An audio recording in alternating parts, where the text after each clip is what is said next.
Treneri, vėlgi, kaip ir pirmosiose rungtynėse, kol lygtis nepraleidome įvarčio, tol nepradėjome rungtyniauti. Ar galima taip sakyti?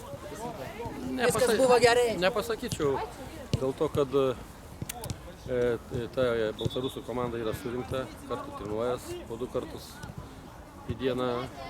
Jaunas perspektyvas, geras mergaitės yra, moka žaisti futbolą, laiko kamuolį, stengiasi kontroliuoti, nemuš bet kur. Ir jos vakar neturėjo rungtynių, mes šiandien antras varžybas, tai mums sunkiai buvo išsijudinti, kaip pasakyti. O antrą kėlinį susidarė toks įspūdis, kad mes 2 įmušam įvarčius, kad mums to ir užteka. Bet atrodo, jeigu būtų reikėję, būtume daugiau įmušę. Po pirmojo kėlinio nusprendė šiek tiek gal sustiprinti puolimo pajėgas, nes lygtais daugiau žaidėjų perėjo jau į priekį, sakykime, Liubą pastumėm vėl į kraštą, ukrainietė buvo pakeista ir labiau jau koncentravomės į presingą.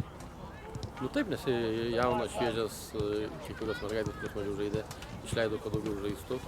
Ir jos moka žaisti futbolą. Stengiasi kontroliuoti kamuolį, viską.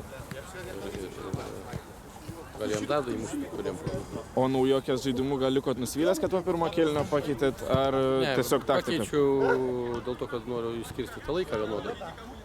Bet šiaip tai, aš biškį daugiau tikiuosi iš jos. O ką šiandien galėtumėte išskirti, kas sužaidė geras rungtynes? Algimantė gerai sužaidė. Visa gynybos linija iš tikrųjų gerai žaidė. Saugai irgi kontroliavo visą žaidimą. Kai laimi, tai visas gerai žaidžia.